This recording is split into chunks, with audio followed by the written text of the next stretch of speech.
लीलाबाई बन के, अगली बार लीलाबाई बन के, फिर जन्मे फिर भोगो, फिर जन्मो फिर भोगो। तो इससे तो अच्छे से खूब तपने के बाद, कर्म भोग भोगने के बाद, क्योंकि मनुष्य का जो शरीर है केवल भोगने के, भजन करो भोगो,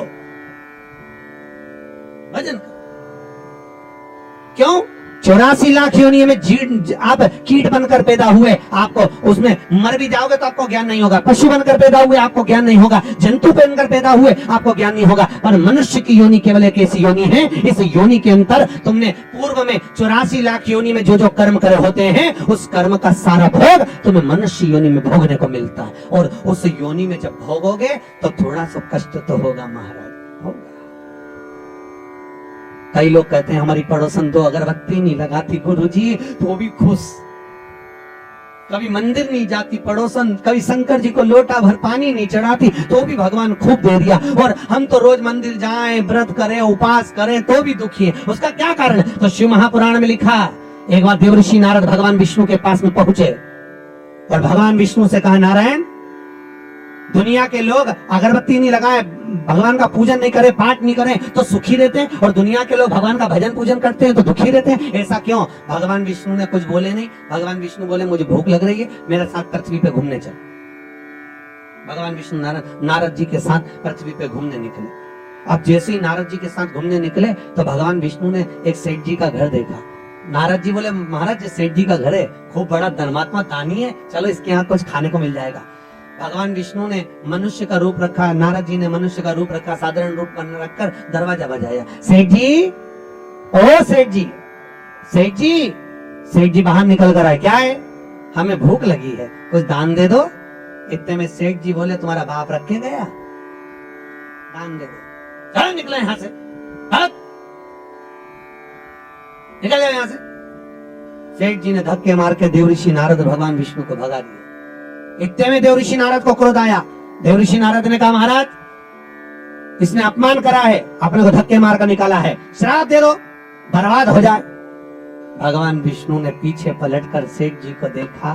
देखकर भगवान विष्णु ने दोनों हाथ उठाकर कहा, जा, तेरे यहाँ खूब लक्ष्मी बढ़ जाए, खूब लक्ष्मी बढ़े, और बढ़े और बढ़े।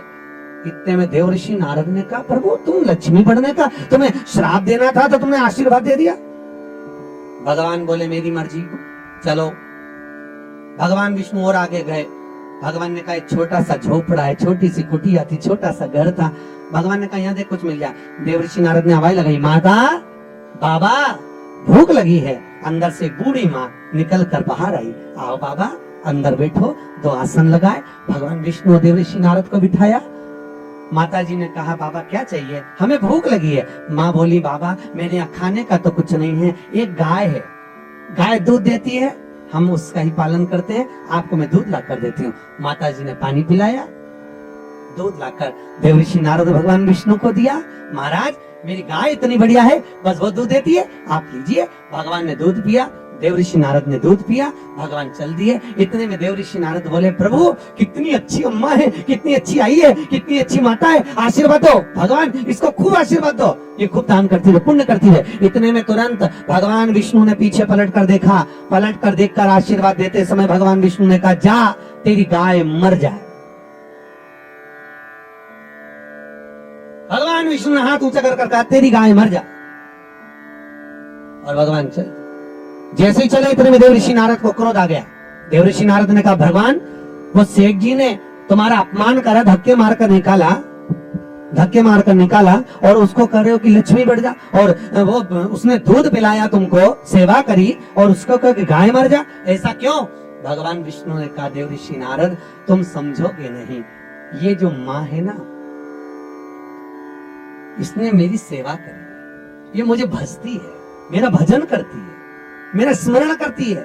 मैं चाहता हूं कि ये मरने के बाद वापस जन्म ना ले, और जन्म ना ले, मेरे पास आकर मेरे संग में, मेरे साथ वैकुंठ में रहे। मैं ये चाहता हूं, पर करूं क्या?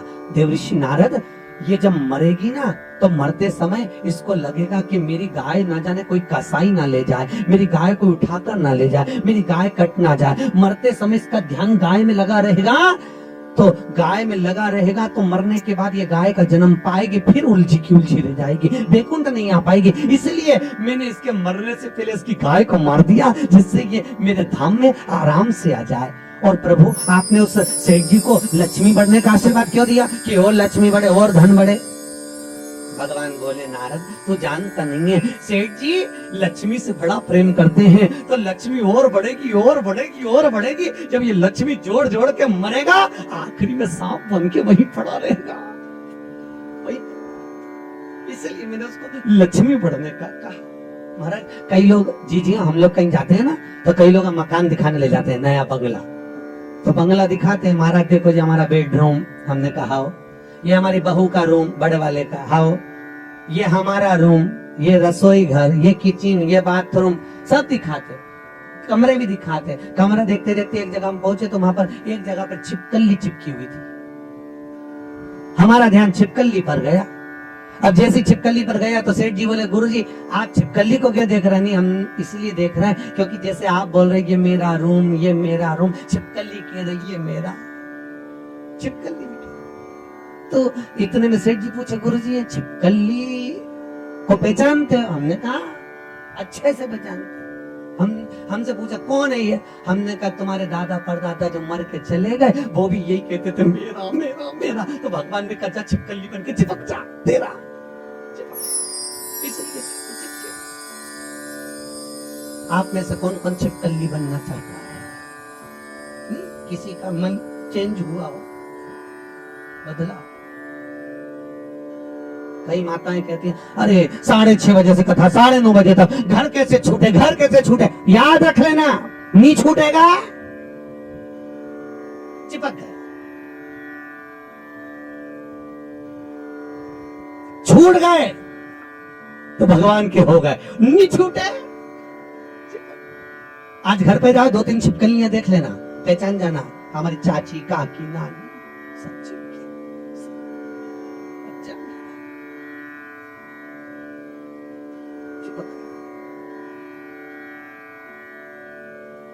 और कल आओ तो अपनी अड़ोसन पड़ोसन से भी कह देना छिपकली नहीं बनना हो तो चल, और बनना हो तो ले चल, तेरा रहना हो तो बात दूसरी।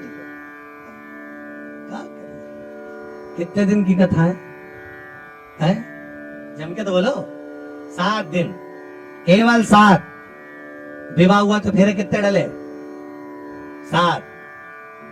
शास्त्रीय संगीत के सुर कितने? 7।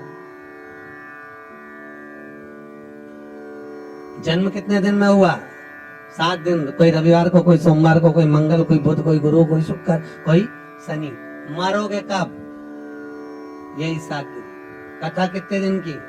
7 दिन की। वही 7 दिन हमारे जीवन के। रविवार को जन्म हुआ, सोमवार को बड़े हुए, मंगलवार को ब्याह हुआ, बुधवार को बच्चे हुए, गुरुवार को बीमार पड़े, शुक्रवार को हॉस्पिटल गए, शनिवार को सीताराम हो गए। अब समझ में ये नहीं आ रही कथा कौन से दिन सुनाओगे? कथा सुनने का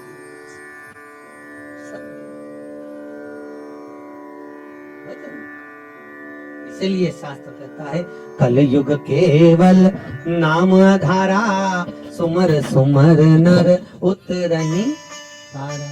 कलयुग में केवल एक नाम की आधार शिलार महाराज कि कलयुग केवल नाम आधारा, सुमर सुमर नर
रामचंद्र भगवान की हर हर महादेव।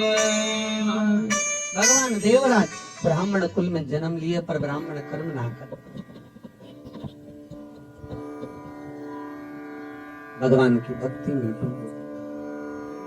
मनुष्य का शरीर मिल जाए सरल, पर भजन करना कठिन। देवराज मानव शरीर पा तो लिए, ब्राह्मण कुल में जन्म भी ले लिया, पर का ब्राह्मण कर्म नहीं कर पाए। चोरी करना, निंदा करना, चुगली करना, बुराई करना, इसी में तल्लीन रहे। एक बार देवराज कहीं से धन लेकर आ रहे थे और धन लाते समय देवराज शंकर जी के मंदिर में पहुंच गए। शिव शरीर तपा, ठंड लगी, कोई ताप पड़ गया, बुखार आ गया। शिव मंदिर में बैठ गए। वहीं पर शिव महापुराण की कथा कोई ब्राह्मण बाच रहा था। केवल देवराज ने उस शिव महापुराण का केवल एक महत्तम शब्द ही श्रवण करा है। केवल कथा सुनने का नियम क्या नियम है? कथा सुनने का शास्त्र कहता है एक फल का सेवन करो, शिव महापुराण को अवश्य सुनो। इतने में काम ना चले तो एक समय फलहार करो। फलहार जानते हो? हरियाल नहीं बोला अभी मैंने, उसल, साबुदाना, ये कुछ भी नहीं बोला मैंने। देखो फलहार, फल का हार करो। पर शिव महापुराण की कथा पूरी जम के बोलो, पूरी सुनो। इतने में काम ना चले तो एक समय फलहार करो, दूसरे समय फरियाल करो। अब आया फरियाल, चिप्स, पापड़, साबुदाना की खिचड़ी। अब आइए, एक समय फरियाल करो, पर शिव महापुराण की कथा पूरी जम के तो बोलो, सुनो। और इतने में काम ना चले तो एक समय फरियाल करो, दूसरे समय भोजन करो, पर शिव महापुराण की कथा पूरी सुनो। और इतने में काम ना चले तो दोनों समय भोजन करो, पर शिव महापुराण की कथा पूरी सुनो। ये तक तो यहाँ शिव महापुराण में लिखा, इतनी तक तो लिखा। उसके बाद हमारी तरफ से इतने में भी काम